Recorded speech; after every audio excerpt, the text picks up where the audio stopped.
Le monde est devenu un village. Et quand je dis les choses sont liées, je pense par exemple au fait que nous avons découvert il n'y a pas longtemps que le pays agresseur du Congo-Kinshasa avait un contrat pour vendre des minerais aux multinationales dans le monde.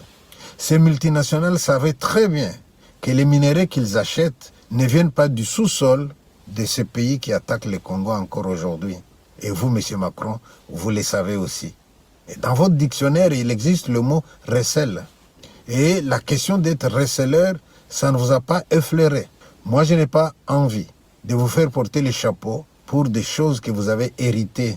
Mais une fois que vous arrivez là où vous êtes, vous devez quand même être d'accord avec nous que aujourd'hui, quand on prend la carte des pays où il y a des minerais, on prend la carte des pays où il y a des guerres, on superpose, eh bien, les deux cartes peuvent coïncider.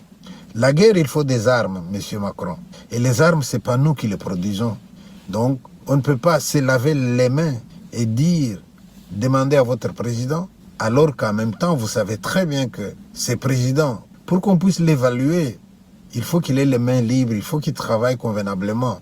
Mais si en même temps qu'il essaye de faire de son mieux, son pays est saigné quelque part, c'est difficile de faire le bilan après.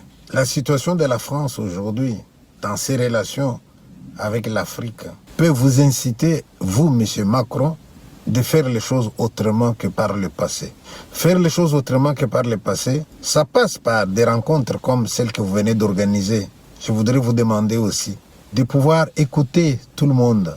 Je reviens maintenant à la réunion que vous avez tenue à Paris, à laquelle M. Félix Tshisekedi Antoine avait participé. Mais quand je vois ce que les participants à la réunion disent, je me dis, il y a des gens qui sont de bonne foi dans cette réunion, mais il y a aussi des gens qui sont de mauvaise foi. Le président congolais qui demande des couloirs humanitaires pour parer à l'urgence, et en même temps, on se pose des questions de la reprise de l'aéroport de Goma. On se pose la question de la réouverture des banques parce que la population souffre.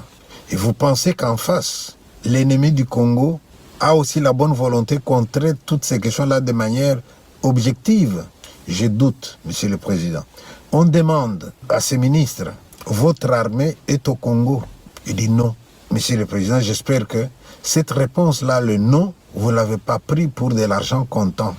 Et la preuve, on va plus loin.